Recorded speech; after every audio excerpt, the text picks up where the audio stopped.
Hello? Alright. Comments will appear here. Okay. We're live. It's the coronavirus. What you made you say. Alright, so I'm going to be talking about this is GaryCon 12 seminar, virtual GaryCon. It's of the coronavirus. So we're talking live. And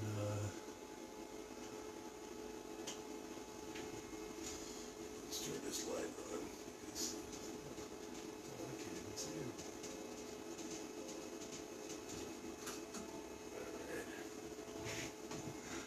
Alright, so I'm talking about the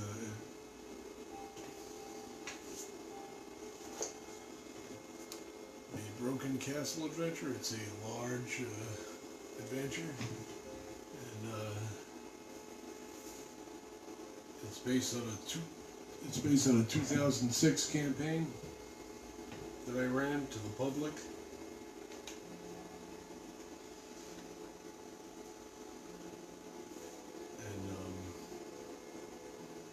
It's a standard type of adventure with, I call the encounters run-ins.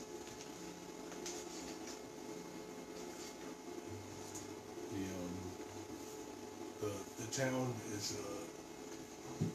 the town of Grogham, and it's got 3 villages, a big castle, and plenty of like medievalisms.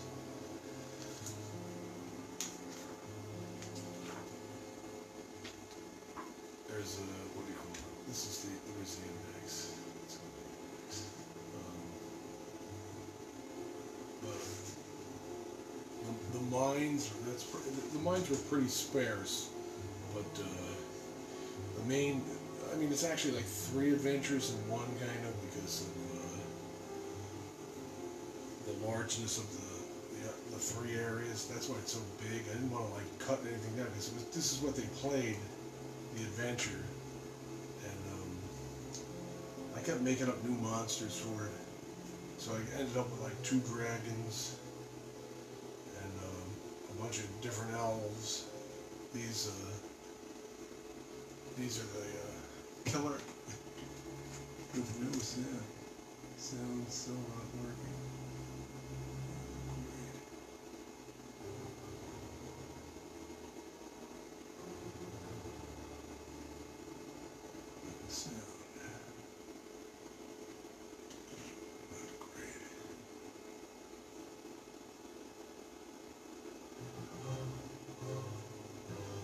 Can you hear me now?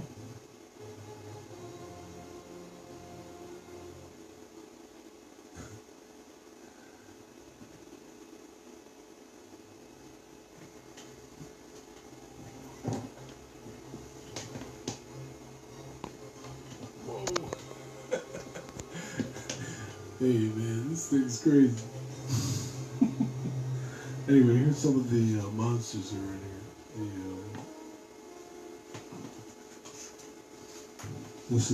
I should just get the. I'm looking in the actual published thing, but I should be going through the notes with the pictures.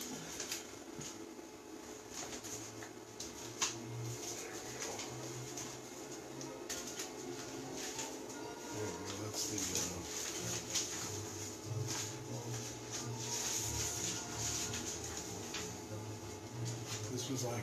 This was a creature from like a prehistoric campaign that I just threw in there that I had left over.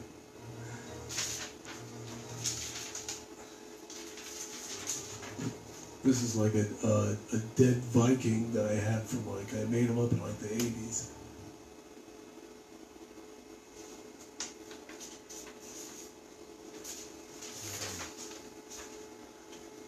This was the race that I created because my dwarf was a magic user, and what blasphemy! So I came up with a race that actually uses magic that look like dwarves. So they're it's a male and a female. So they're based on him.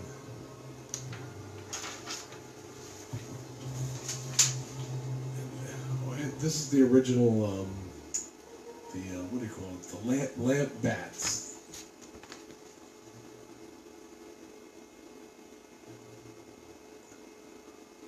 I mean, basically, it's like a fire beetle in a way. They're old, and I just had them around. And this is another thing that I couldn't stand was the giant mantis. Was that it was so damn big that I came up with a scaled version where it was like, this guy's fitting through a door. You see? So it's like, it's more terrifying when they're small. This is the female Gorfling.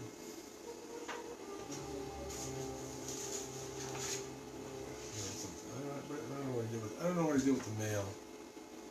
But this is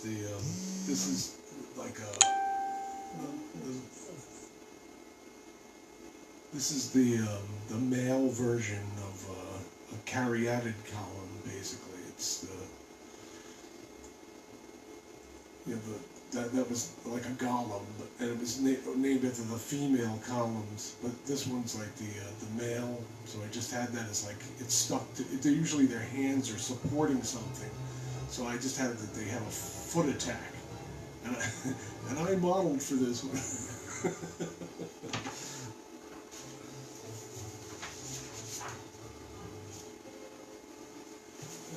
This is the dragon that pretends that he's dead.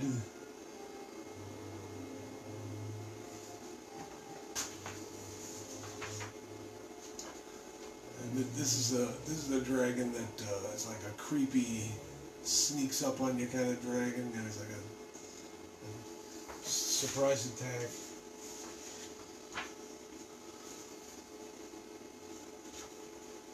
Oh, and this is one of this is like a weird undead I came up with.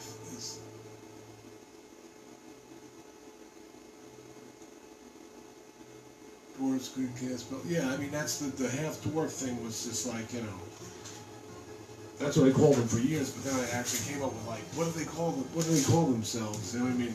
So that I have a lot of mixed race in this campaign. It's just been like endless mixes of like the killer elves and the glamour elves. They're like, they're just mixes of halfling, elf. There's regular elves in this event, this add-on thing that I'm doing. But it's like they have a different. It's an elf, but it's not really. It's not like an Elrond thing. You'll see. What's this one? This one is the. Oh, this is like the blob, basically. I mean, I just wanted to come up with a different version of a crawling thing. This was an old race that I had, was magic users who don't cast magic. They're like orcs basically that look like they're smart, and they have like a blast that comes out of there. So they're pseudo magic users. What's this one? Oh, this one was this one was from a miniature that I had, that I painted a skull on its head. So I wanted to come up with something different for that, and I just like came up with a totally different scorpion. And here's another one that's this is a variant race.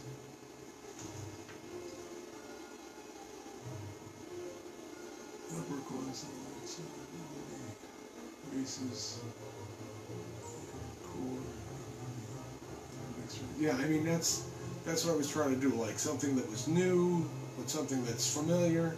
You know, that's what I wanted. Plus, I wanted to make an elf that was more like that was sort of like a humanoid. So this thing, this is an old thing. I don't know if you can see it good. Here it is. That's the original drawing anyway. Well, actually, there was another one. It was in pen, but I don't know where the hell that is. I mean, most of these drawings were in notebooks, you know. And this is one of the guys who's in the castle, who's like he's pretending to be a human, and the magic user has him as like he's like a fake magic user that they like cast spells through. They like store, almost like a wand, they store the spells inside of them, you know? And they just, you know, they're like agents or homunculus.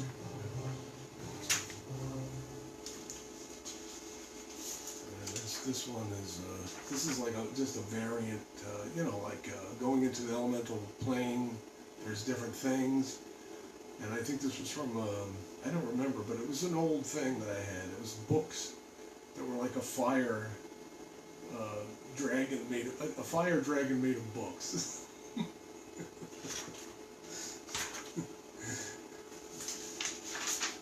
Oh, here's the male. This is the male Gorfling. The male Gorfling, which is like, I don't know, they're kind of like Swiss or like Bavarian, or I don't know what the hell they are. I mean, it's just like this from. I got the idea for these things from like looking at like grandmother's old cuckoo clocks and pictures and those, what are those things called? I don't even know, those little statues.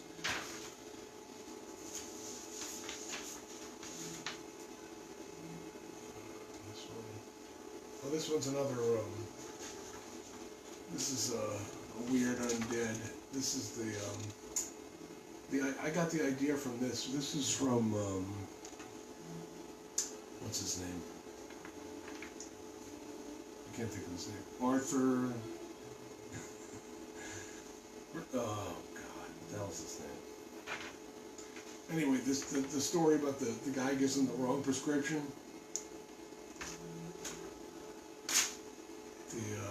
And there's like some nasty stuff in the powder. The tail of the white powder. Anybody? Arthur, what the hell's his name? I can't think of his name right now. But I think he's the guy who came up with, he was the guy who came up with humanoids before Tolkien, you know what I mean? What is it? The story about the little guys with the spearheads.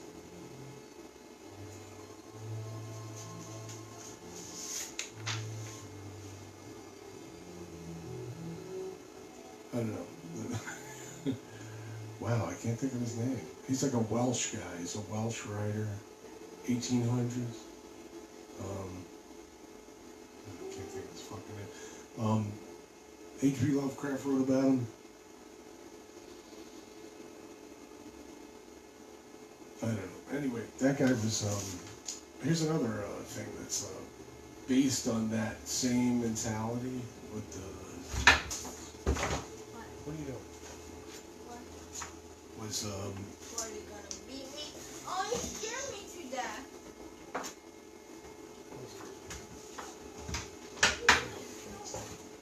the Worms of the Earth with Robert E. Howard. What? Arthur Machen, there you go.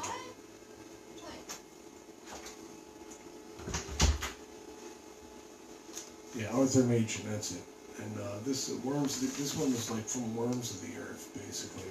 I mean, he described the girl that was like half human, and she had like this serpent-like, and I don't think there was anything like that, you know, I mean, that anyone's ever done. So I just always had like I included them here and there, and it just was. Over the years, it just like turned into that, the serpent ghoul. This is like from a future. This is like a future.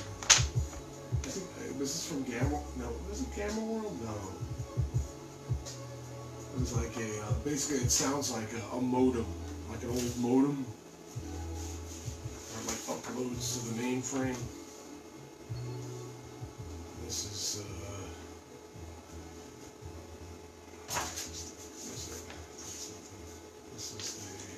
here's the female man-ape. Yeah, the more aggressive of the man-apes. This is a particular breed that I have, but I mean I have a bunch of different breeds all over.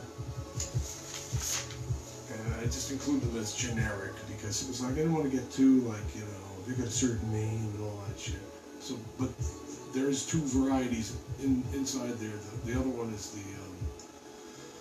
the bodyguards of royal families that like served. I mean, I just had them as like what do you call it? I don't know. It was inspired by like Edgar Rice Burroughs kind of Tarzan feeling, you know. This is the clobber. The clobber lord with the original notes on it. So that was drawn. That was drawn with a big pen. Drawn with a big pen.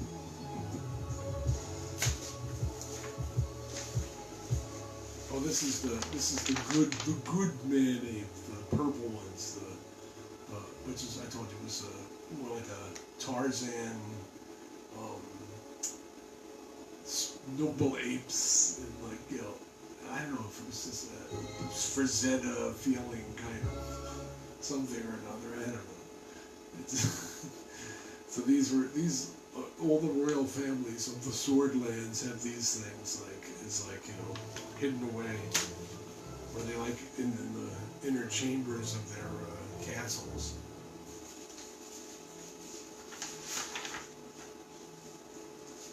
Oh, this one was the Cyclops pterosaur. This guy. It's like I don't know where I got the image for that. Let's see. Oh, the man-apes inspired by the degenerate race ideas from Harold and Lockwood. I know not politically correct these days, but it makes for cool monsters. Yeah, I mean those basically was like the Robert E. Howard notes in like the history of the Hyborian age, where he talks how like everything devolved, you know. So and then it's like then there was leftovers, and there was the one story with the guy. It's like the leftover. What was he? Thack, the man-ape, I think his name was. So it is like all plugged into that. I mean, Lovecraft is plugged into Robert E. Howard, like and he was plugged into the Cthulhu, you know, back and forth. So I mean, it is all seminal. I mean, I think. And this was the Molians. This was like the race, the triple race that's like occupying the mines in there. And I didn't want to go too berserk in that part with like traps and stuff like that. I wanted to make it like a natural feeling creepiness to it, where you just go around and it's not like a treasure trove of, you know, different like, you know, dungeon rooms. I just wanted it to be a massive mine that's a working mine, where it's like kind of like, is there something there, or is, you know what I mean? So it's more of like a side kind of thing, even though there's a bunch of levels. I just wanted to include everything in it, so that everything's in there that was in the campaign, and that's why it's so like thick. I mean, there's actually stuff that I cut out. There's a lake, an underground lake that's not even going to be done. And what is it? For the second part, there's a connection that's like directly connected to. I mean, it's not a second part. There's no sequel to this. It's just like you know, it's almost like Morton Canaan's Fantastic Adventure, and then Isle of the Ape was next. I mean, they weren't really related. You know, I mean, but it's in the same.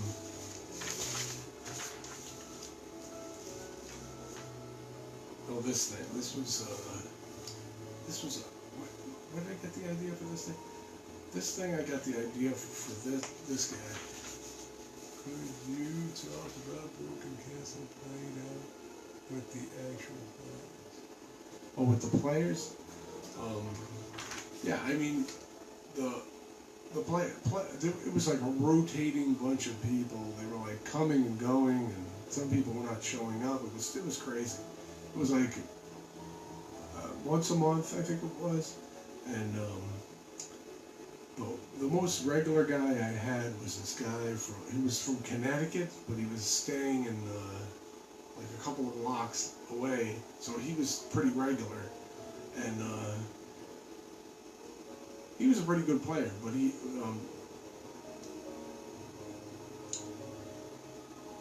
yeah, he was a good player. I can't really say anything bad about him, you know.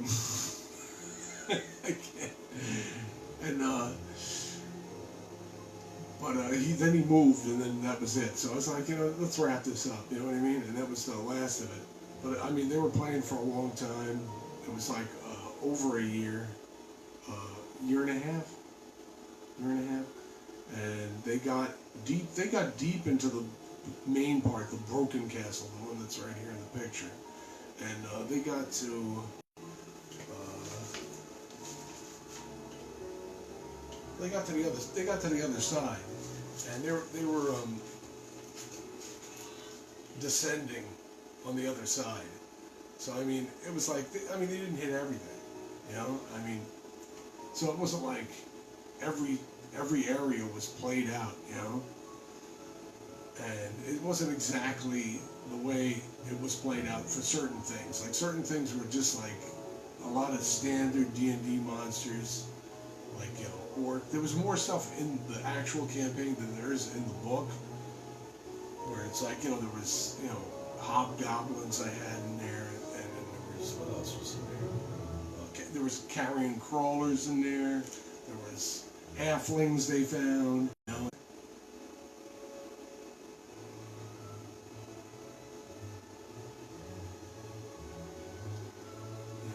And the different players. But this is the original man. This is what I showed them with the man-ape picture. I think I have a list of the players somewhere.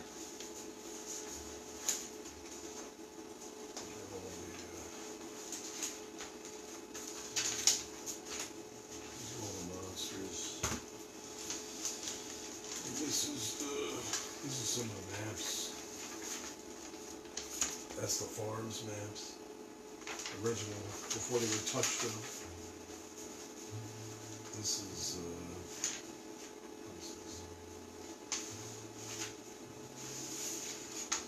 well, this was some of the drawings that some actually never got made, you know, but this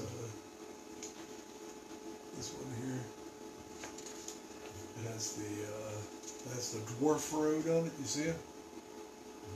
The dwarf road was actually in the campaign, but I didn't want to put it in. So what's going to happen with that is it's going to be retroactive. It's going to be retroactively inserted into the campaign. I mean, into the next thing, where it's like the magic of the road is going to unlock. You know, so I mean, it's pending. You know, but I mean, in the campaign, there was no unlock. There was a magical gate when they got down there, but it just opened up. But for the next one, there's going to be like a thing that says that it's locked, and there's a way to unlock it or something. You know what I mean, like that. But I haven't finalized that.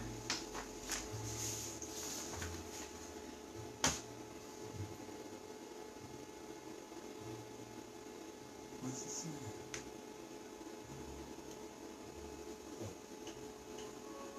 We went over this already. What am I going over now?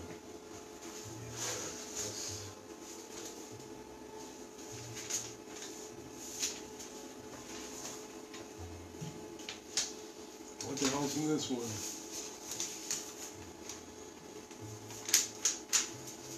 Well, that's the original drawing of the main ghost. And this was a variant of the main ghost of the castle. It's like a wizard, lockjaw.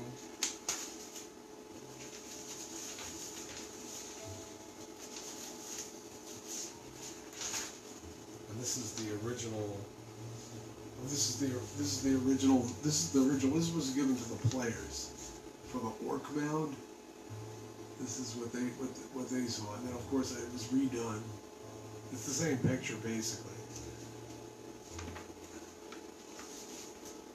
And, this is the original version of the picture that's in the book with the split with the Weigel demon and the ghost summoning the other demon.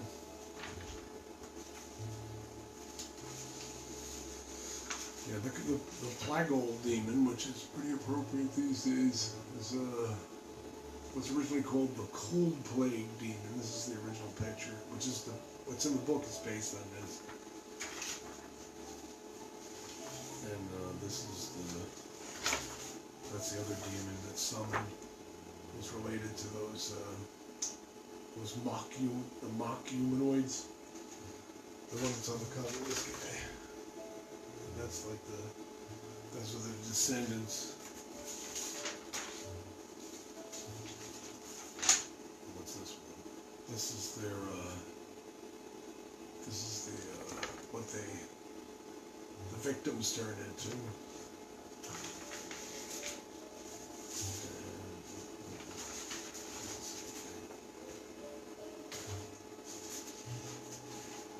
Oh, this is the man. This is the man. What the hell is the man? Here's a good one. This is something that wasn't in there. This is the orc mound. The orc mound creatures. The demon Malak. Here he is. This is with the rude statue, and that's what he looks like, and that's his symbol for his classy evil worshippers, you know. But I got a whole book of where's the book? There it is. Look at these monsters. There it is. This is this book has all the gods in it. These are all the gods on this paper. Is all the gods that were used in the adventure. And this is on the other side too. It's like two-sided. And some of their symbols and whatever. And here's some more that were used in the adventure. There's symbols, the god symbols that were from the campaign. And here's also from the campaign too. Here they're called the murder gods. You know, the evil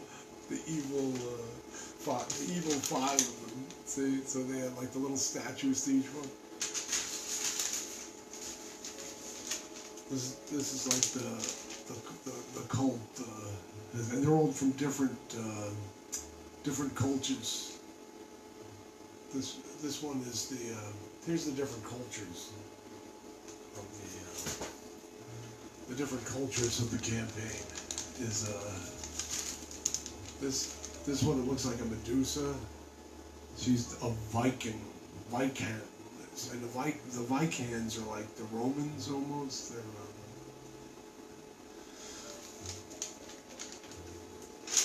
like a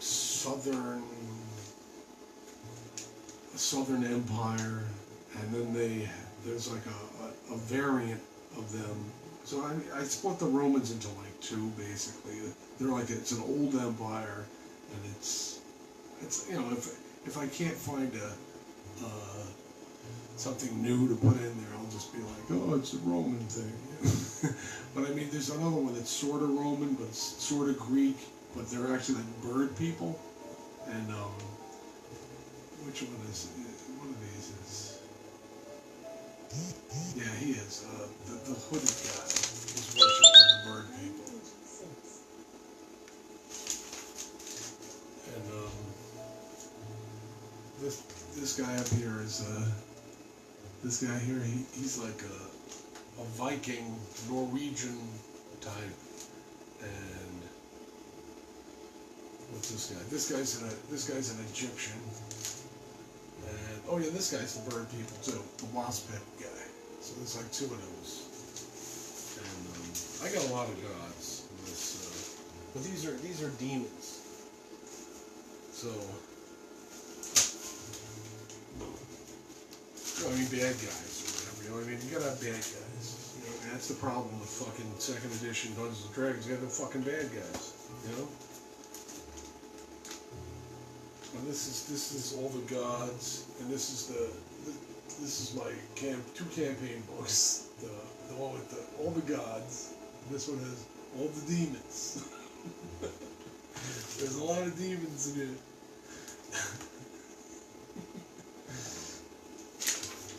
It just keeps going. But usually when I play, it's like there's a sheet in here that the players' characters can choose from. In here, they can choose from these lists. These are like the available gods, you know.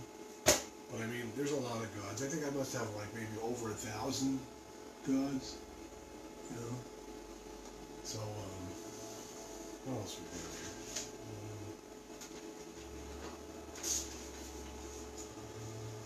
What else can I talk? The big talk. It's now only 30 minutes in. What a waste. Wait, I looked at all these.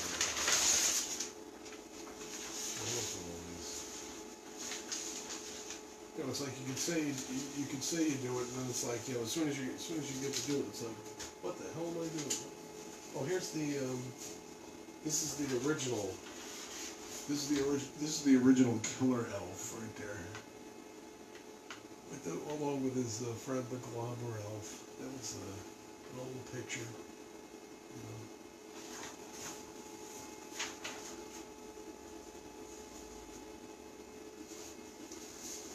One of these. This is anything different in here? I mean, these are all like those you've seen from the books.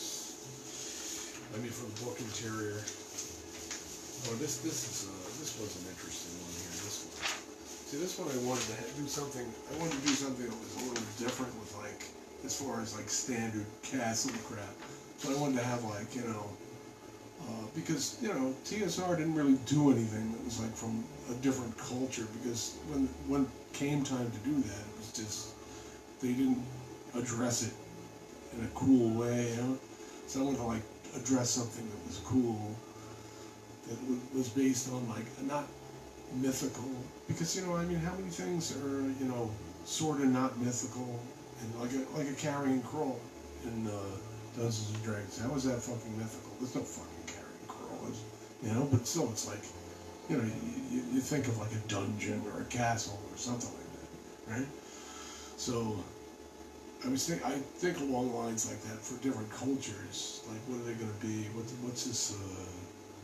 You know, creature going to be like, and so this thing is a weird thing. It's like a llama, a bat, and a bat. What the hell is that? I know. I just thought of it. It was like popped in my head. Shit like this just pops in my head, and I'm like. I gotta like write this shit down, you know? So that was like one of the characters in there is from like far away. It's like from so far away, they're just traveling, you know what I mean? And the guy he's with is like, he's like basically from like a Central African type guy. He's like his almost like they're traveling heroes or whatever, you know, on the like some long adventures. So I wanted to include like somebody who was different in there. I'm just so sick of politically correct crap that I just wanted like to do something that was like cool yet not standard. Like, you know, yeah, it doesn't matter. You know what I mean? I'm so tired of it doesn't matter. You need something cool. You know what I mean? Something cool that's different. You know. So that's why I had that. That's why I had that in there. And you know, basically most of Central Africa is underwater now. So in this world that I have, and they've adapted. So everything African is underwater. You know. So it's like monsters are underwater, and everything's got like, you know, scuba gear, and I mean it's magical type scuba gear, you know. So it's like shit like that. I mean it's not Aquaman or anything like that.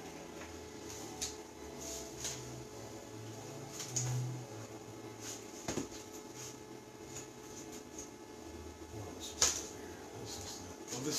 here? Here's a good one. This is the original. This is the original cover.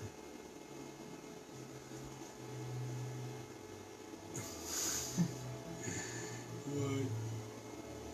It didn't say it doesn't. It doesn't quite cut it. I mean that was like the mock-up for it. I started like doing it, and then it was like I actually had it there when I was playing. But it wasn't painted out, it was just drawn on a piece of canvas.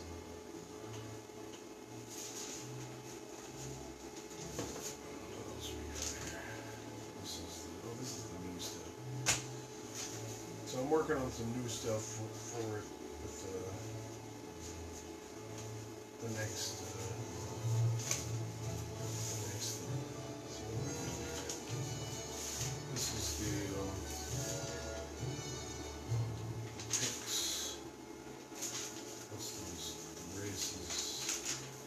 I mean, these notes are cool. I mean, I'm flipping through them. This is like the units as compared to different patrols, AD&D patrols. I just wanted to make sure that they were like completely airtight. You know? What is it? I have compared to the Dungeon Master's Guide, World of Greyhawk Heavy, World of Greyhawk Light, and then it was all based on that. So I mean, it's a variant. It's not the same. You know, I mean, I didn't like rip it off, but I just wanted to like make something that would feel like it would just fit right in, but not be in any way of what is this? These are more gods. Oh, this is the plaques of the Hinter Shrine from playing it. Each one has like a mysterious. But the thing is with the Hinter Shrine, and I wanted to like make. I mean, the druids got spells, and, you know, they got like all this different stuff, but I mean they don't have any like aesthetics. You know, it's just it's like a plant version of a medieval druid of some kind. And it's like, I mean, druids weren't medieval, and it's supposed to be like a medieval druid, but they just don't have any, like, you know,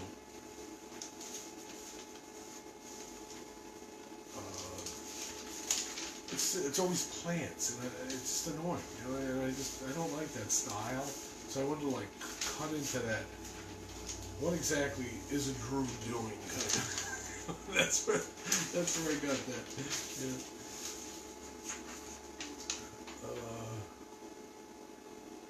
This is, what is this?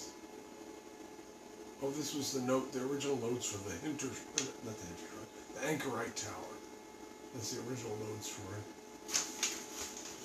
which is which the whole Anchorite Tower is the whole Anchorite Tower is based on that, like, what do you call it? Jesus, I said it before and I forgot his name again. But what is it? I wanted to explore like an actual temple and show like there can be two different clerics in the same place at the same time.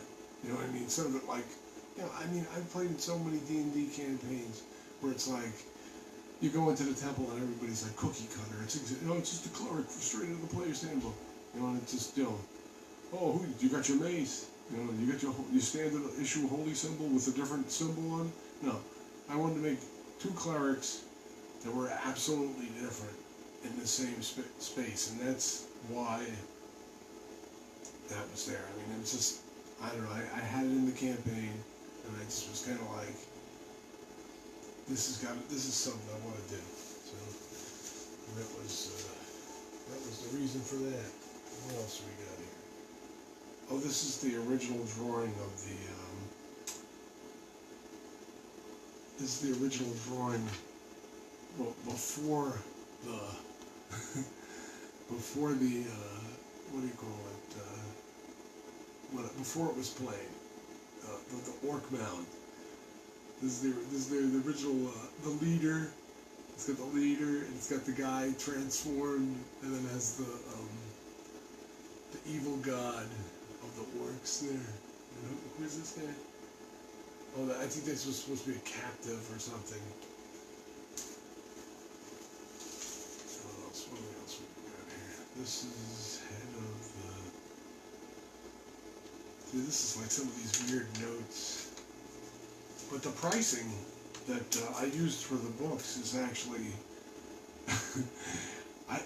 That's the problem when I go for prices. I just don't go for prices. I don't make them up. I have this obsession where I have to do like a medieval price for something. So I have to find something relative to base the price on. So I just can't give a price. So I have like lists and lists. Oh. What does it say? Oh, it's something else.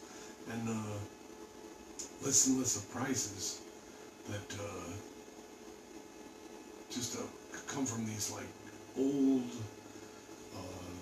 research on medieval stuff. I have like files and files and files of this shit, and it's just I can't come up with a. So that's why this whole thing is loaded. If you went to like a medievalist and he looked at this fucking adventure, he'd be like, how are these prices exactly what they would be? Because I don't know why. It's like, and I wanted to have like minutia in there where it's like, the minutia isn't just cheesy talk, like a standard fucking module from the 90s where it's just a bunch of blah, blah, blah, you know, and typing 1,000,000 miles an hour just to get the fucking thing done. You know, I didn't want to do something like that. I wanted to have like something where the minutia would be something authentic, where it would be like, there's people making cloth in the fucking town, you know, and that cloth is legit, you know, it's by the book. I mean, you can play it right out of the player's handbook and go to that fucking cloth maker and it would translate right into, well, I mean, of course I have the silver, that's the thing, I wanted everything to be in silver, but the thing is you just convert it over to gold, that's it. And I know it's like, it stacks up a little bit, I mean, that's the only way I was thinking of doing it, because it's like, this place is in the middle of nowhere, you know, there's nothing going on, really, I mean, that they know of, you know, so when you start out, they don't know about this fucking place, you know, so it's all fresh ground. That's, you know, I mean, if it was in the middle of like, you know, downtown Greyhawk, you know, like Gary's campaign, then you know, that's why he had those heavy prices in there. And I'm like thinking, they can't have a gold standard. They can have like silver standard. So I put everything in silver, based on silver. But you know, of course, if things go, and I explained it in there, if it goes bad, then you just jack it up. That's it. Right? Just turn silver into gold, and that's it. And then base everything on that. Based on silver turning to gold, and just translate it down. You know? And, wait, what else we got?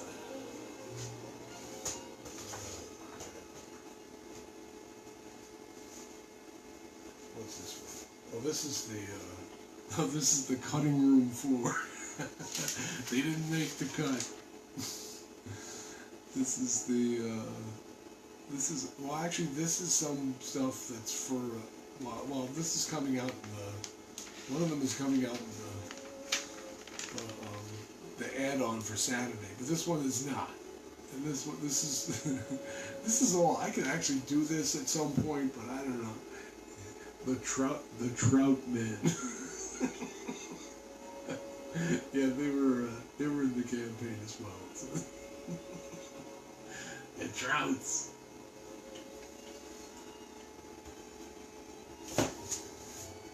What's this one? Well, that's great. Do I have anything good in here? What is this? Is this it for the notes? Well, this was actually going to be like a cover from. I was going to do the back cover like the Giant series, and then I changed my mind. I was like, you know what? This looks too much like Hamlet, you know, and I didn't want to do it. You know, like the boat house in the back. So I was like, nah. So I went with the road to the castle that's in the back. I had the original of that too. Where's the? Oh, here it is.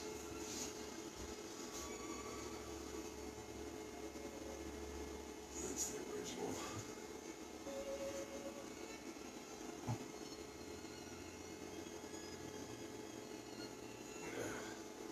And that was painted with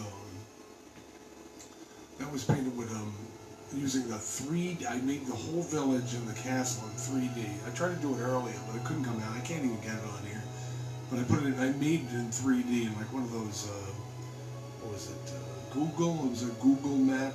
You just pull up out of the floor, the shapes. I mean, it's pretty rude, but it's based on all the maps that I made. And I just made the castle on the hill and the village below it. And I set it up so that I had a view on the computer of what it would look like from the road. And that's what it looked like. So I was like, yo, fuck it, I'm painting it like that. I'll show you again.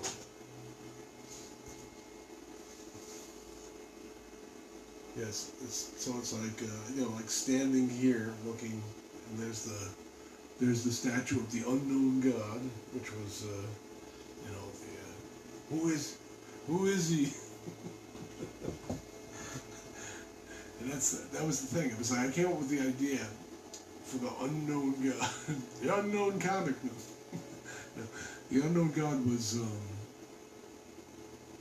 I was thinking like, you know, you always get these players and they choose some like frickin' god, like, you know, out of the deities and demigods book, and it's like, you know, I'm the cleric of Thor, and I'm the cleric of Zeus, or I'm the cleric of, you know, some, you know, god from like a novel, like a TSR novel or something, like, you know, Paladine or something from the Dragonlance series.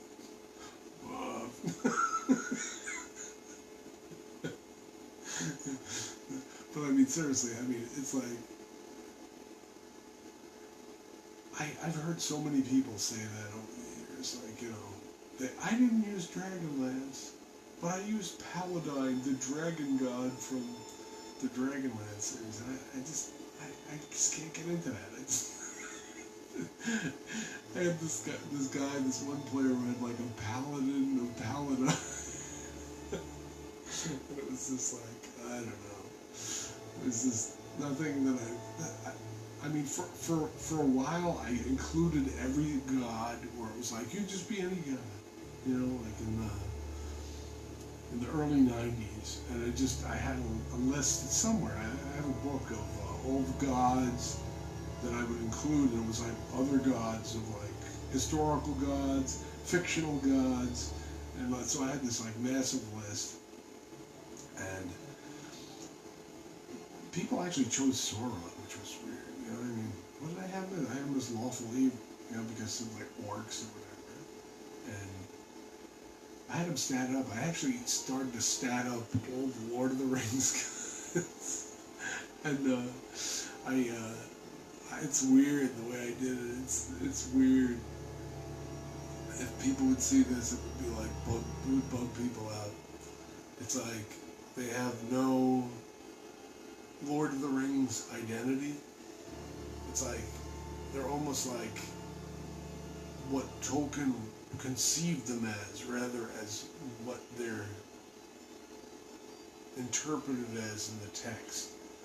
So that's what I did, like a whole slew of that. And it needs to be finished. I want to do it, but I always like felt like if I did it, it would be like somebody would be like, "Hey, you can't do Tolkien, you know, don't touch it, it's illegal." But I mean, now that Christopher Tolkien said, "Hey, the sky's the limit." No, I mean, I think I'm going to do it on the blog and and finally put that out. I've been thinking about it for years. I was going to draw them all. I started to draw them all, and I just never did it. It was like after the Peter Jackson movies, it was just kind of like, you know, kind of cheesed up. And what's it say? Photo in Gary what? Photo. Yeah, so it was like the Peter Jackson movies. I don't know. The first ones were good, but I don't know, The Hobbit kind of cheesed it out, and I can't even get into it. It's just like I just can't get into these new Star Wars movies either. You know what I mean? I don't know what is going on there. People always apologizing for what's his name, J.J. Abrams. And I don't know, it's like, I don't feel sorry for him, I just don't feel anything at all for him. I mean, I just feel like the Star Wars things, he doesn't understand what the characters in Star Wars were about, so he kind of like got it wrong on a basic level. And like, Stormtroopers, it's like the first Stormtrooper that he has really in the new episode, what is it?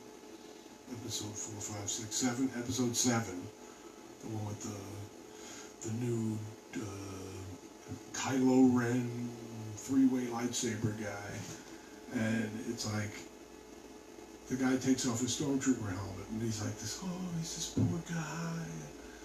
And oh, he's a stormtrooper. And it's like, Lucas himself did stormtroopers as sort of regular guys, and they were just like, you know, they're clones. And then they like and then the Emperor activated them. It was like, now we're all nasty, you know. So I mean, what is that? Who Luke Skywalker was killing? Was those nasty clone guys, or were they just like regular guys who didn't want to be here, you know? And I think that was a mistake with that Kylo Ren three-way lightsaber crap movie. That was just like, I mean, I don't even know the name of it, but he made you rethink those ideas and those characters, and they focused on Han Solo and they focused on him being kind of sleazy and making a rough deal where he murders for money, and it's just kind of like, why are they doing this? You know, it was one thing to shoot Greedo, but I mean, just randomly killing those guys with the monsters, that was kind of messed up, you know. I didn't like that at all. So I didn't even see this last one. I just keep pushing it off. I'm not gonna watch it. You know? So I'm done with that. I'm done with the Star Wars shit. You know what I mean? It's really over for me. I mean, as far as that's concerned. All right. So now I'm on the first hour, and I think I finished talking about the adventure. I mean, I guess I can talk about the next part. And well, it's not really a sequel. I mean, that's the thing. It's not going to be a sequel, and it's bigger. So the thing is, and this was pricey. I mean, I didn't like having the prices, but I saw other things. I was comparing other prices, and I saw I came up with that $39.99. I mean, it was kind of like, I don't know. I mean, I kind of regret making it $39.99, you know? But, I mean, what was I going to do? Look how thick it is, you know? But, I mean, next time it's going to be smaller. Two smaller parts separated by maybe, I don't know, 6 months? I don't know, something like that. But anyway, I can split the other one better than this one. This one I couldn't split as well, you know? But the second one, which is not really related, but is the same country. So let's go back to the book for a sec.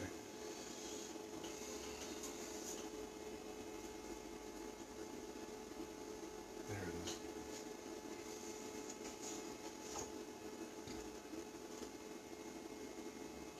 There's the map of the area in the book. And do I have a map here somewhere that's related to that? Yeah, hold on. Is this it?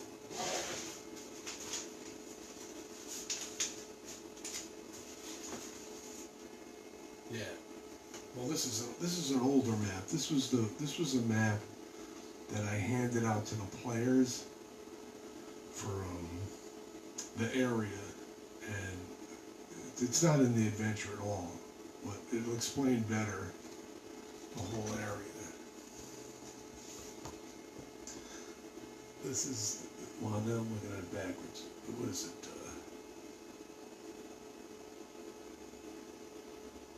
Oh, here it is. This is where the adventure takes place, up here, right? And the whole country is like here on that page. But I mean, the main like Greyhawk equivalent city is the city of Bravesword, which is down here. That's not included in the event. It's mentioned, but it's not included in there because I didn't want to deal with it. It's so big and it's huge and it's so hard to explain because it's been played out so. The government is complete chaos, and it's really hard to explain. And I don't want to like get into. I don't even know if I'm going to do it at this point. But I'm going to mention it. But I mean, just picture a giant castle-like place that's full of chaos.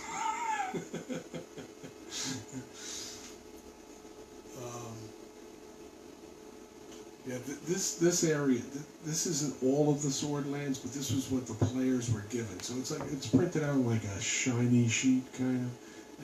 And the Swordlands actually continues down past this. I have another map somewhere, but I don't know if is it here? No, it is not. It is not here. But the campaign's pretty detailed as far as like, you know, shit that's been mapped out for years. This was mapped out like in the 90s, this one. This is the lands of Bravesword, which is right above the city. It's like the city is right over, right here. See? You can zoom in on it. Where is it there? It's right there. There's the big ass city right there. See, it's like a giant chaos hell. Right there. So if you would go past, you would be hitting the bottom of the area where the adventure takes place. It's right about here. Yeah. And you don't see it in the book. Where's the book? In the book, it just cuts right off because I didn't want to get into it. See?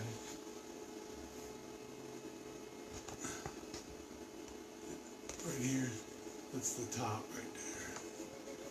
And that's and these things I couldn't put in color. These heraldic devices for the different areas. So I think I'm just going to include that in the PDF for Saturday. You know, I'm just going to put in all. I have like big versions of them, so I might just put them on each page. You know.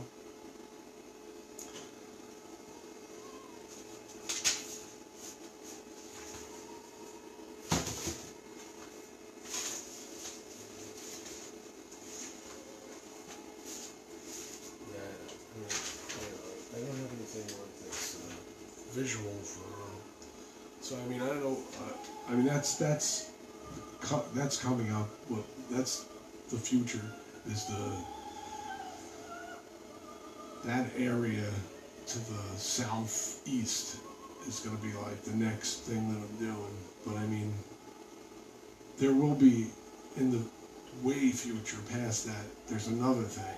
It's like an island that's out there past that city, and that's pretty big, and it's multi-part. It's like, I don't know, 10 parts to it, and it's I've been working on it for years, and it's like it's been played by different people in different parts. It's like it's basically like one island, big island with big areas, and each one is like almost like an encapsulated adventure in itself. So I think that's the way to go with that. It's just going to be like small adventures, and then it just accumulates into one big,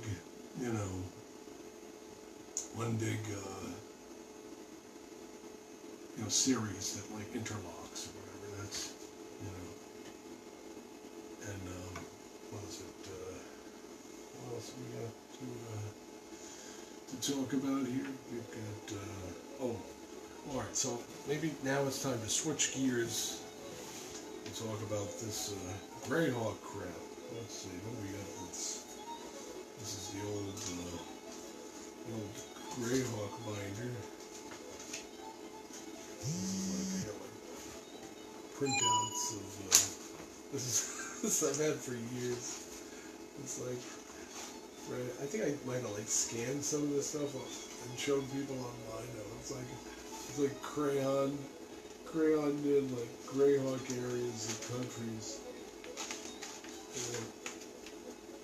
That was like the detail. This was from Dragon magazine in a photocopy. And this is how I broke up.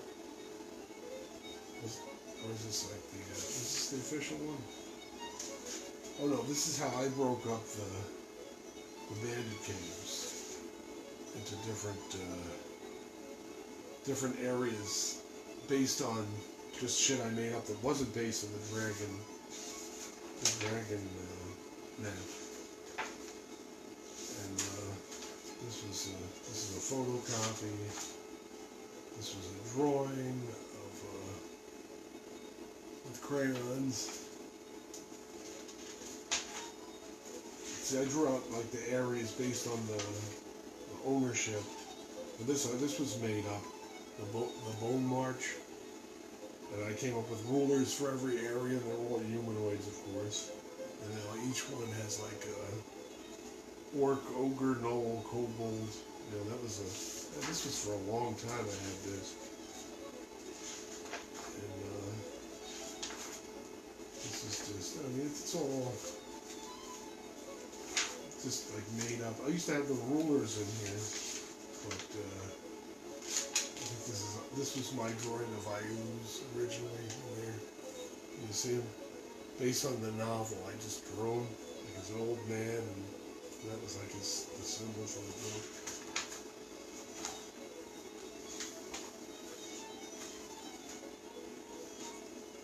I say Ayus, but it's Yuz. Yuz. Oh, it's this thing.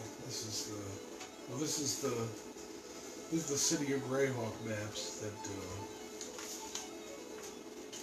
I did from the novel of this. What is this one? This is the Thieves' Quarter, the original. These are the ones I showed Gary, and then he was like correcting me, like wrong, and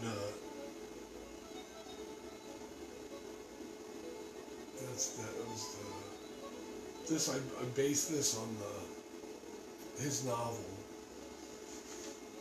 and this is all the places that were in the novel and in the novel in the different areas, and this is how I did the canal system.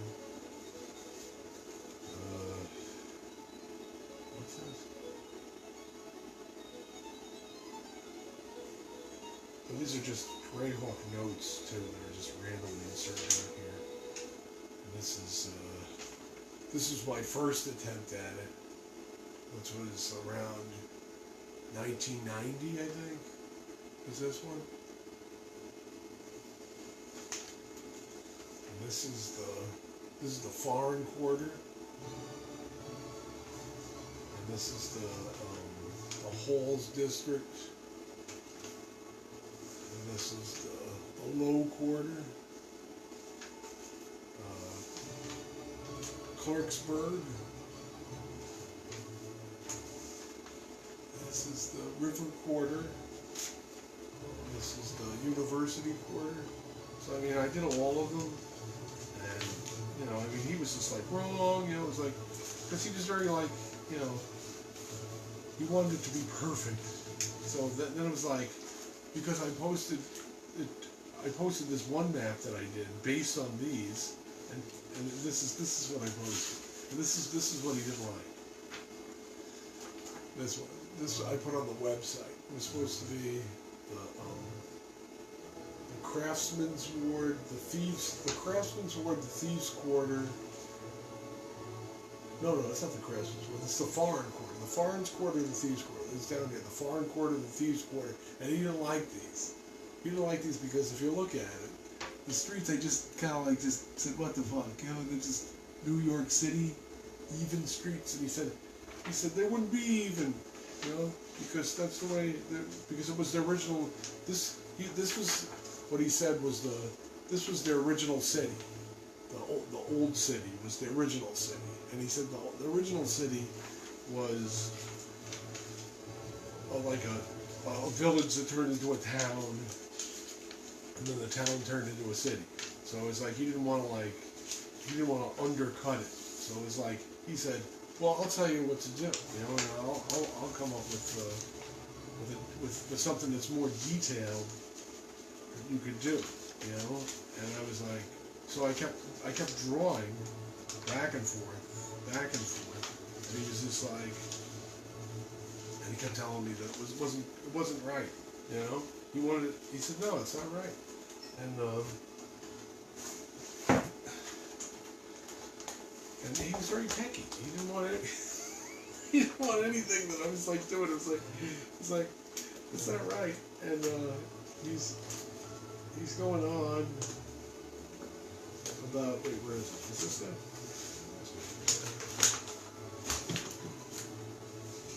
Well, this is like the area maps. Well, here it is. Now this is, wait, is this the final version? Let me just check to see if this is the final version. Yeah, this is the final version. This one. That's the final version of the Thieves that he wanted. Because he was saying that these were too big. I had them too big, so they had to be thinner, you know. And that's the workhouse for the Thieves Quarter. And we were supposed to put everything in here, but then it was like all these. After I was posting this stuff, they started like saying like, "Well, I don't know if you could do that," and so I didn't. So I told him, I said, "You know, I can't do this." I said, "I'm going to get in trouble." I said, "Is there some way you can get this published, like somehow, you know, like without this website thing that I was doing?" And he said, "We'll look into it." And then it was like you waited for a while, and then he said that they were going to do this comic book, and it was and then he said he wanted me to do the thing for the comic book, and which never came out. And I just waited and waited and waited, and it just never came out. It was supposed to be, the comic book was supposed to be sidebars, and then I was going to have each quarter of the city of Greyhawk with the sidebars, and it was supposed to be like, say something about it. So it was like, the first bit I wrote was about, I said, I mean, I looked into a lot of medieval stuff, you know, and it was like, I was looking at London and the way, like, you know, his books were written, and, you know, his book was about, like, a young kid growing up in some fantasy city, and you know, like an Oliver Twist kind of thing. And so I was like, so immediately I thought that was, you know, that was the angle that he was going with there. And he said, he was like, no. And it was like, I was like, what? You know, because they called them street boys. And he's like, he didn't want any children. No children. It's like, so it's like, I had the whole thing written up like all around these street boys. And it was like, to me, it didn't matter. Because, you know, I grew up, I was like kind of a street boy myself, you know. So I didn't really see it was that bad of a thing, but I mean, I guess it was, you know, and that was like where it was kind of like left it at that, and then the comic book thing just fell through, and then that was it as far as doing the City of Greyhawk. I mean, it never came out, and then, so it's like I have these maps, but somewhere somebody else has another map, and it's like it's not Rob Kuntz, it's I think what's his name. Eric Shook has it. He has like some version of the City of Greyhawk maps. I don't know if it's based on the city random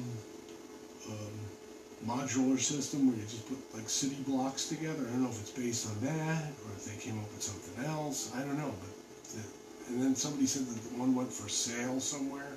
But I mean, this was basically him looking at my research on the maps and then deciding what would be different about it. So I mean, I don't know. I mean, I've never seen these other maps, so I don't know how legit this is. So I mean, it's always been like, what do I do with it? You know? You know? I mean, I would love to see the other one, but I mean, if I never do, I mean, what's the point of this? You know what I mean? It was just like a, you know, I'd rather do my own map, you know, my own city, and my, you know, just, you know, in memory of, you know what I mean? Because how am I going to figure this out? I mean, I think I've carried on his scrutiny in a way. Like I think I'm, in a way, his scrutiny, the way he was just like, you know, I don't want this. This has got to be a certain way. I think that's the way I look at things. You know what I mean? With like I'm brutal to myself in a way, and it's like that's why these things. That's why that took so long. It was that campaign was in 2006, and this fucking thing was, you know, published in like 2019. So I mean, that's 13 years to get that. Well, I wasn't thinking about it like that way. It was a campaign. So it was like, but I kept coming up with different things for it, and in that kind of it just snowballed into that. You know what I mean? So it was like, but I have so many other monsters. So many. I mean, my campaign probably has more monsters than any D&D campaign that I've ever seen anyway. I mean, I just like to make monsters. I don't know why. I just wake up in the morning making monsters. Why? So, what else are we going to talk about? Characters? I don't know. Oh yeah, how about characters? There we go. What is it? 1013. What's this? This is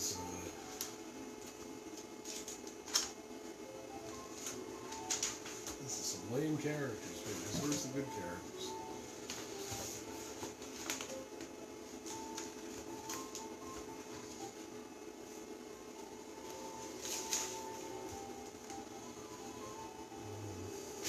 Campaign big wheels.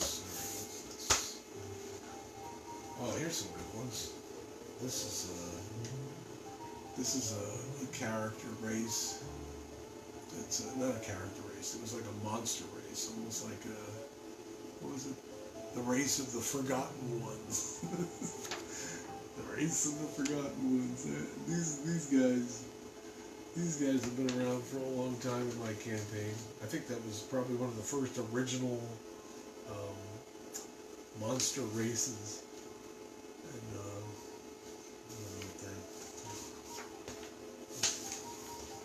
here's another one. This is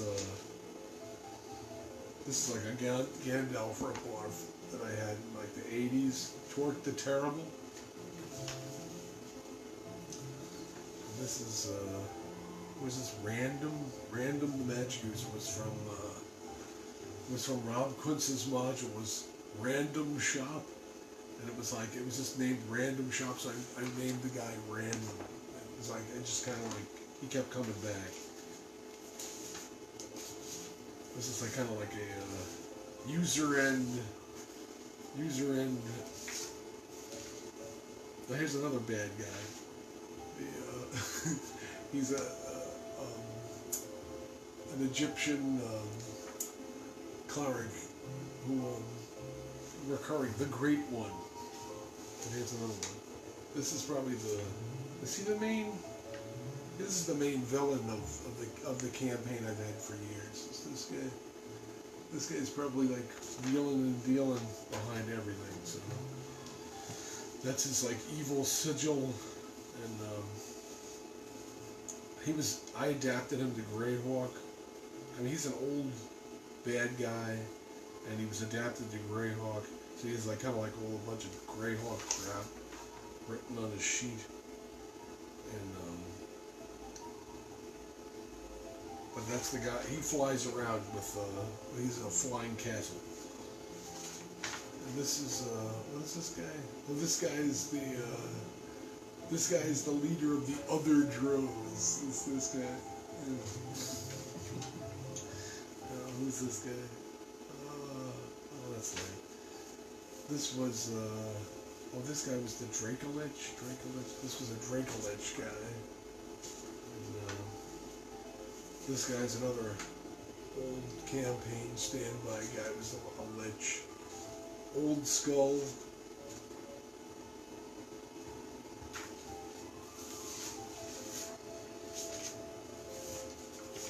There's a lot of like cheesy, like stooge guys mixed in here. Oh, this is the guy who's like the woods in the module adventure. There's like Woodland is named after him. The Woods King. That guy's, that's an old, he usually would appear like in randomly appearing gods. Well, so he's sort of a god, but he's not really a god. You know, it's like one of these, like a Hercules type, yeah.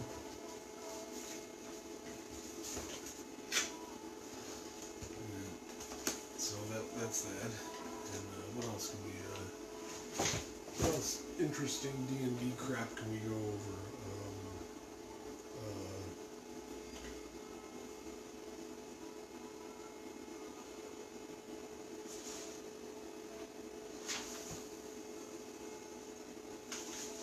I went over all that crap.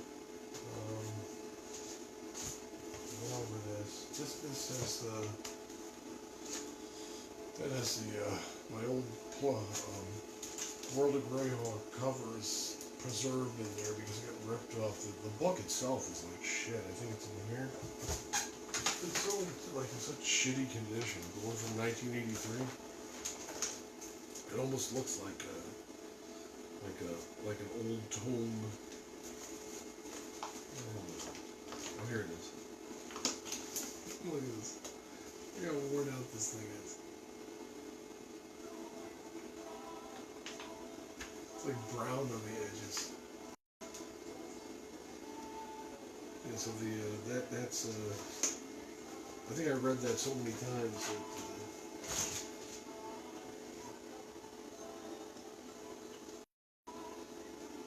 it was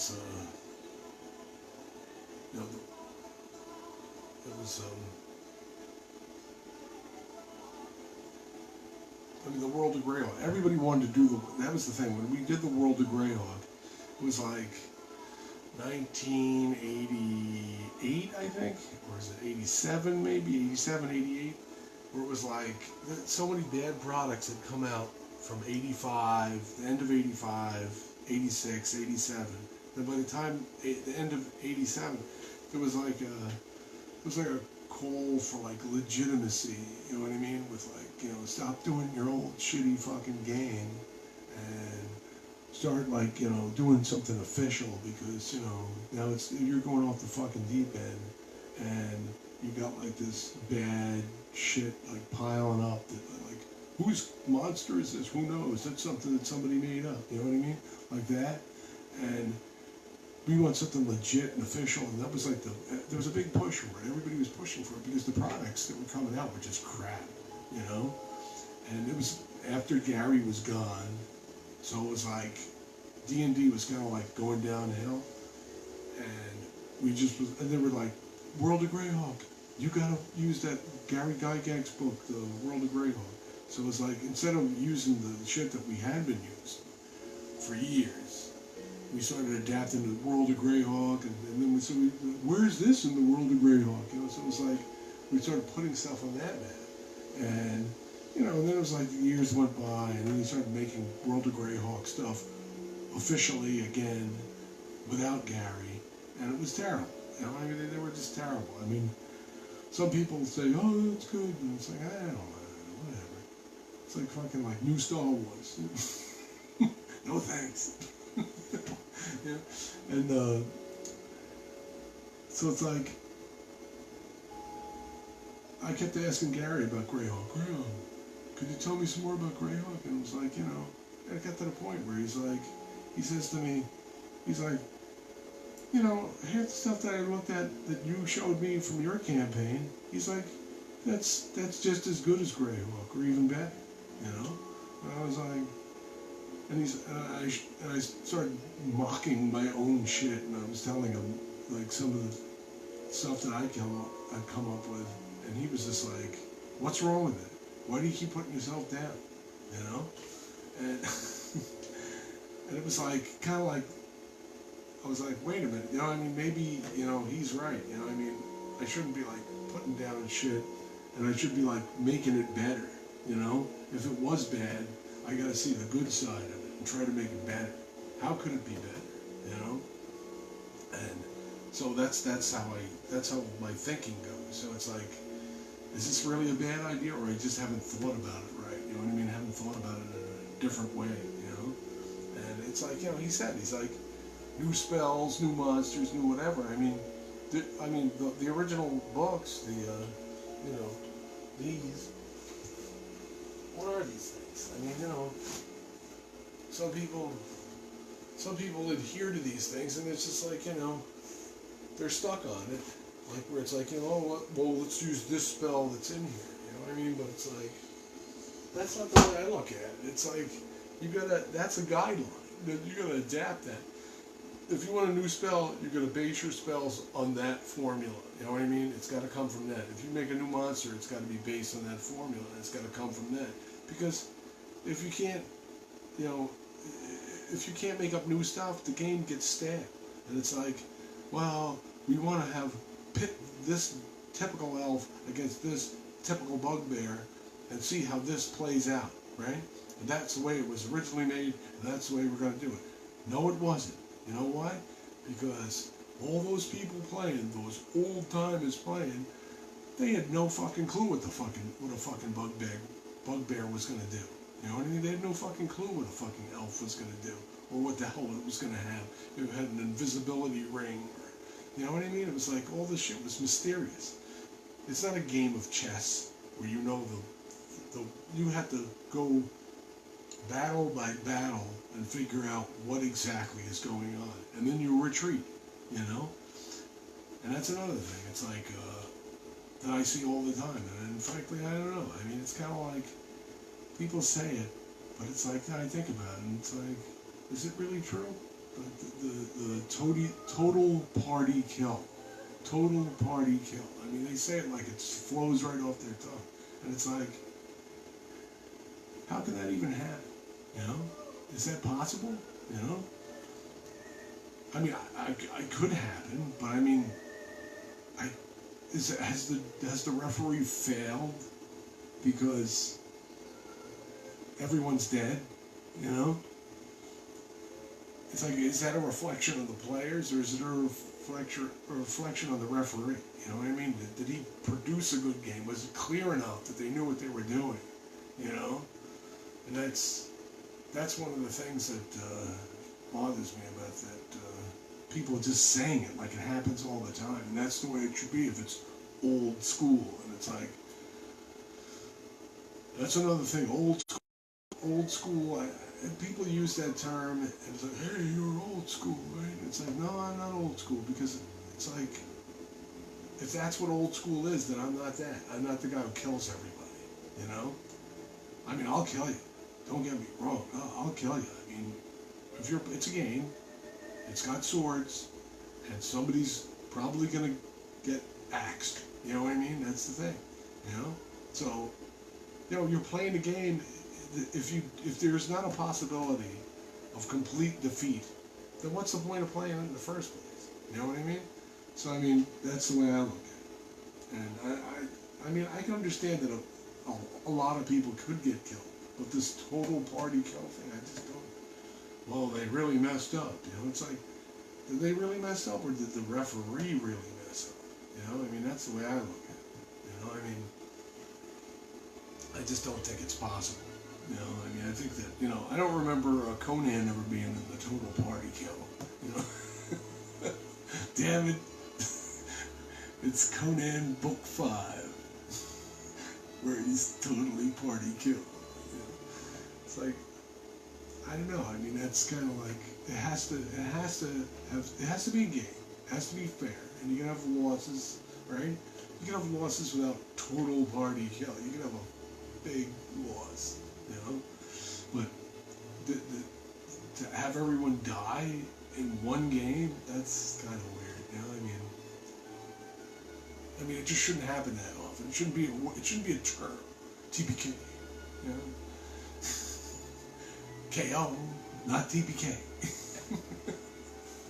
You know, total loot stolen, maybe. Total, you know, people gotta come back. That's it, right? They gotta come back. You know, so I mean, that's one element that I don't like. I don't like the term. You know, I mean, I think it's got to just be addressed. You know, and we had a total party kill. I just don't like that. It's just like, you know, oh, we're just playing it like it's chess. Oh, you lost every guy except for your king. You know, it's like, and now he's checkmate, so he died as well. You know, I mean, that's, you know, it's not chess.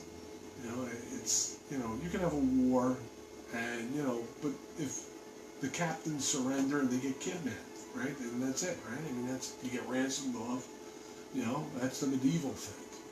You know, this total death game. I mean, I think that's new school, because everyone's a paladin. Everyone's a paladin. Everybody doesn't want to back down, right? Because the paladins were reinterpreted by the cavalier, and everybody wants to be a paladin. I want to be the paladin because I want to have like the lowbrow cleric character where he doesn't have to cast a spell, but he's using his good hands-on power, you know. It's like, instead of the spell, and a lot of people choose that paladin, but frankly, I think paladin characters are something that, it should be an exceptional thing, you know, a paladin. I mean, just saying somebody's a paladin, oh, I'll just grab a paladin, it's fine. I mean, you really have to get into it. I mean, that's the thing about characters like that. It's like, well, you know, you pick a samurai, you pick a paladin, you pick one. It's like, these characters are exceptional.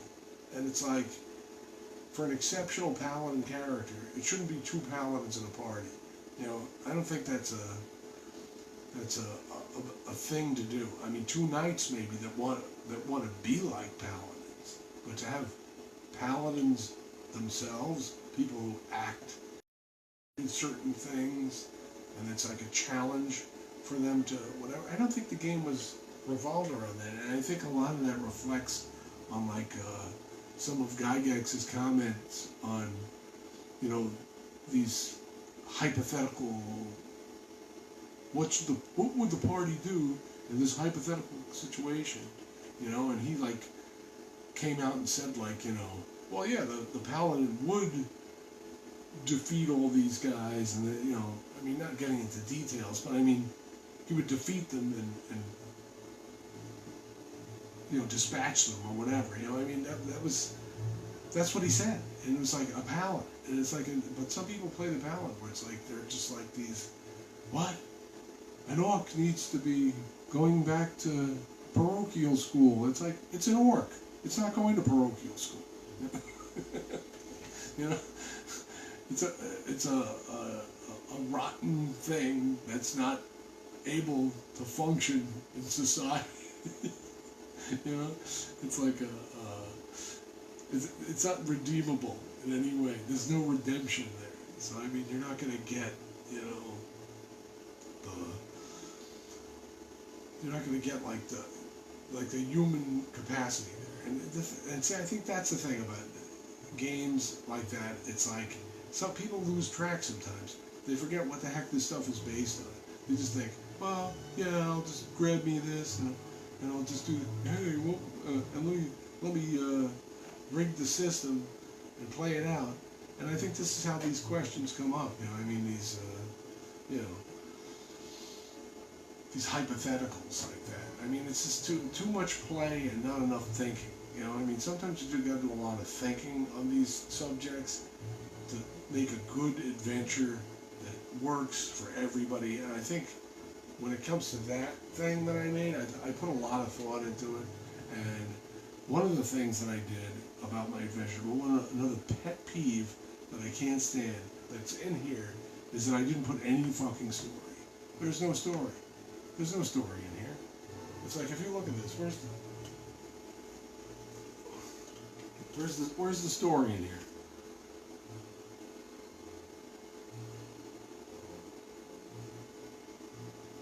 There's absolutely nothing. It's like a description of like all these areas. It's all a description. There's no like about what happened in the area or details. The devil is in the details. The devil is in the details in this book, and that's like a statement. You know what I mean? It's a statement. There's no like the history of the land of Grago. You know, it's like, no, I didn't want to do that. You know what I mean? I just wanted to have, you know, if there's history, it's in there's a painting on the wall or something like that. And it's like, you know, you don't need to know that. I mean, if you really want to, you'll find lots of shit in my book about history and shit like that. But I mean, it's not going to be directly summed up in the beginning. And I think that I don't want people digging through these books looking for history thinking that's going to be better than the actual gameplay, you know? Because the actual gameplay is what's important and not the history. So that all the action and all the interesting things are happening now. That's just a precursor that's dull, you know? History is dull. It's better to, you're living the history when you play these things. You know what I mean? That's the way I look at it. Having this overloaded thing with the background. I mean, Tolkien had a lot of history, but I mean, his history is like, you know, he didn't really want to go there too much. I mean, he wanted to write out all these backgrounds, and he had them sitting there on the shelf, but he didn't really want to do it much with them. You know what I mean? It's just like, and I think that's a story. You know, but this is an adventure, and you know, they're two different things. But I mean, if you want to like run an adventure, you can't be going off into this history just for the sake of, you know, whatever. I mean, I think Tolkien put more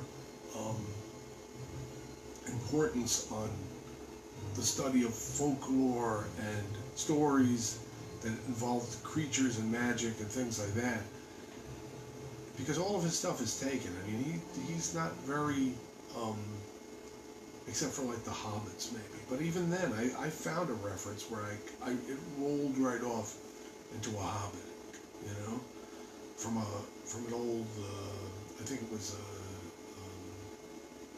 Grimm, not Grimm's Fairy Tales, but one of the Grimm German studies. the real like scientific heavy, you know, they're going through all the details, and there is like a Hobbit like discussion of like beliefs of Germanic peoples, and he talks about something, and it just hit me. I wish I could find the damn quote though. I gotta find it. I saw it years ago, and it was in the same. It was 2 paragraphs, and it hit hobbits and ents in the same, like almost like the same thing. I know that's where he saw it. I just gotta find it. Someday I'll find it, but I don't know where the hell it is today. But everything he does is from everything from the ring rates, or like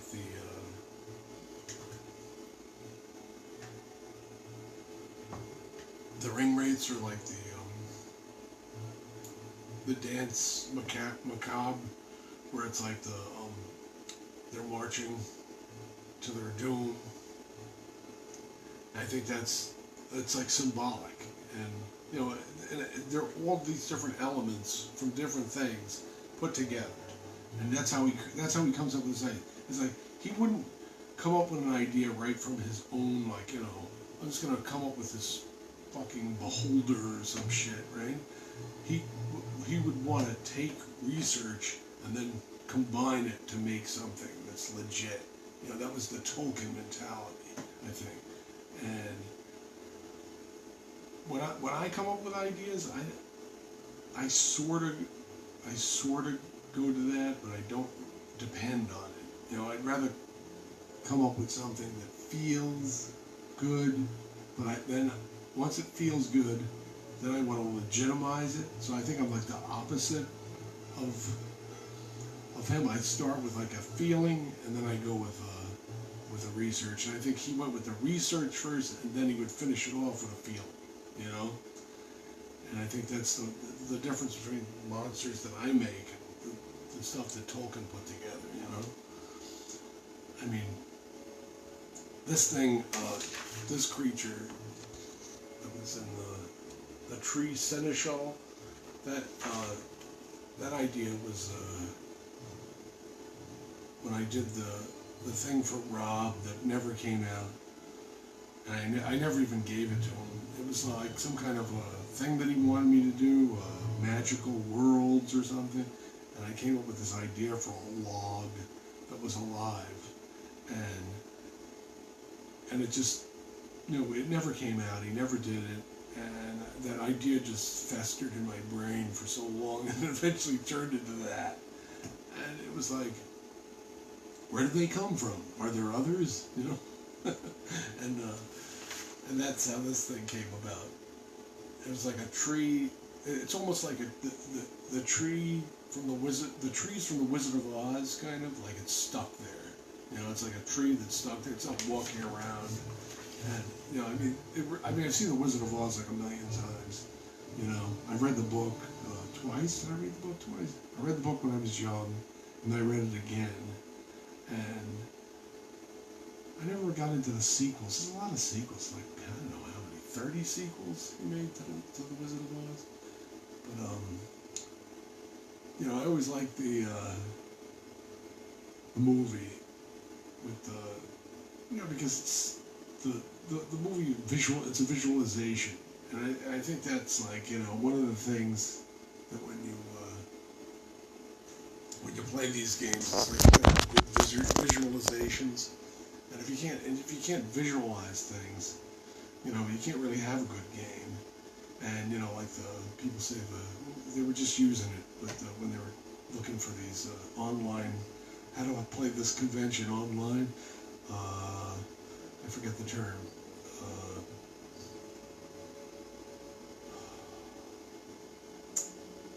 The atmospheric, I don't know, the atmospheric campaign, where it's like everything's about feeling, and the way it's like, you know, getting into it. I can't think of it. I can't think of the. But people have been using that expression, and I kind of feel like that sometimes, but other times I feel like just very like statistics, you know, like especially if it's going to turn into a big frickin' brouhaha, like Lord of the Rings type things. And that I think that's one part of my campaign that when I played with public people off the street, they didn't really want to get into that like Lord of the Rings mentality, you know, and they just wanted to play that immersive kind of feel, like, you know, with, you know, monsters and whatever. But it's like people that were playing for a long time, and they had like a castle, and, you know, they took over a whole dungeon area. It would be like, they would want to get into like, you know, large scale, you know, stuff, you know, like, how many troops could you get? Can I get more catapults? Shit like that, you know, like, I want to get, you know, how am I going to defend myself against that guy's dragons, you know? You know, it's like that kind of mentality, and a lot of stuff that I made over the years was based on that mentality, like, you know, of like, what can they build to defend? And a lot of designs of castles that I made were based on like non-medieval ideas of like, it's going to come from the air, you know? So a lot of cities that I have drawings of, that's one of the things that's coming out is way off. Is what is it called? I can't think of the name of the city. I'm like blank.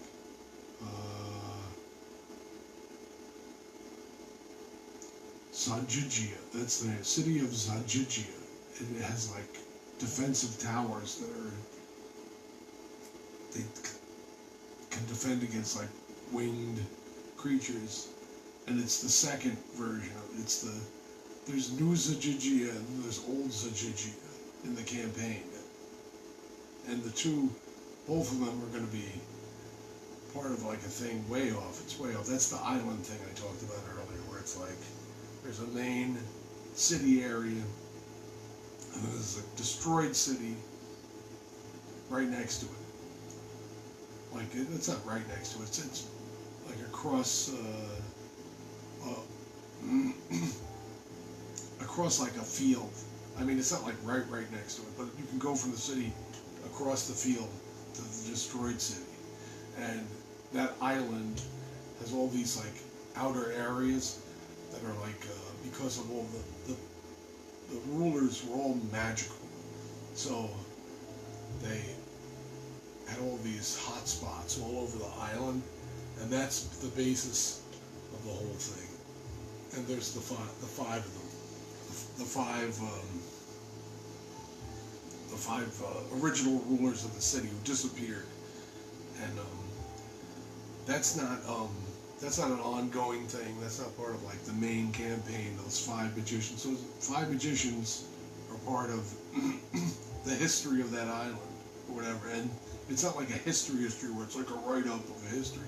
It's a history of like, it's a living history, because they left behind so much garbage that it's like each one of them has a theme, and the island has been affected by each one of their various magics and the style of each, and they're pretty big areas. I mean, so they're going to come out individual. It's going to be like one of these things where so you have to get all these small adventures to get the whole thing all together, and it's right off the main city. But I don't know if I'm ever going to do my main city, because it's better off as like a mystery.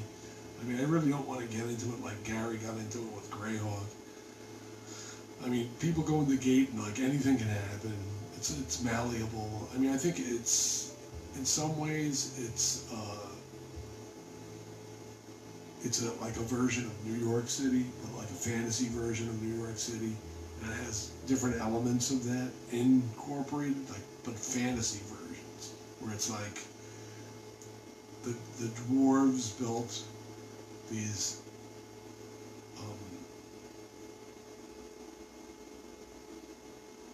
aqueducts and various trams and things like that, and it's almost like an analogy of the subways, where it's like the subways are all throughout it, and there's like almost like a feeling like the people have no control over the city whatsoever, just like in real life. So I mean, it's actually that city is all numbered out. I think it's like maybe like 300 or so. Is it 300? No, 600. It's like 600 things are labeled on that map. That's like, there's players have houses in there. There's like 10 tons of temples to various different gods. And I think in the adventure that just came out, I mentioned one of the Mall Brotherhood, I think. Yeah, that was the one that was mentioned. But there's a couple of brotherhoods that are there, and but they have all these gods that are there, and they're all just made up crap by me that's been made up over the years. They're just like endless. But what is it? The Brotherhood of the Sword is it's probably one of the oldest ones, who is one of the oldest made up gods in there. But that's like a case of where the god was made up as the game. You know, you play the game and you make up these things as it goes, you know? And it's like these gods that I had, like the original ones, like way off, were just like totally made up stuff. And what's it saying here? Google Play Service was, yeah, so the gods was like for instance, wait, let me get the book. Where the hell's the book at? There it is. There it is.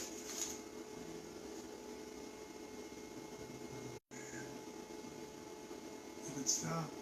We're still going. We're still going. We're still going. I don't even know what happened. I think we're still going. So, what is it? This is this book. I have it by, each god is by alignment on there, and it tells you what their different what the hell is it? I think this. I get confused by this. What is it? Oh, I know. I think he has like the newer name. There he is. Yeah. This is him. See? So the god's original name is Sordin. But then later on, when I legitimized him, and I came up with this naming system for these peoples, which is, he was originally a Scythian god from the land of Scythe, and they speak a certain language, so I had to make up the language to how they would talk. And so when I came up with the language, I came up with names of some of these gods to fit what the language was. And in a couple of games I had those. So this is like something just of accumulation of like campaign names, and this was his original name, was Sordin the Ward Sword, and but then he became Apopatanimus, and there's another god that has like a name like that, but I mean it's, what is it, P with a P.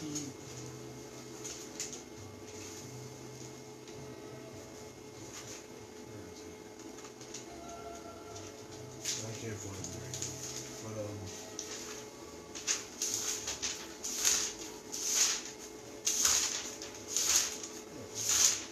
I can't find it. But he's in there somewhere. But they have like titles over there, almost like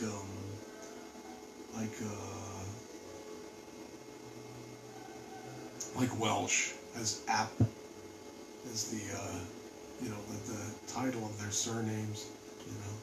So so there's a lot of gods like that in there. But I mean, I must have like 1,000 gods in this fucking collection. It's I mean, how many gods? There's 31 gods just in the adventure that I just put out. Is that crazy? 31. That's just like the tip of the iceberg. Alright, so I gotta wrap this up because they got like 10 minutes cutoff time. Alright. So I guess that's it for the Gene Weigel Broken Castle Adventure seminar and Greyhawk. Alright. Cut it off.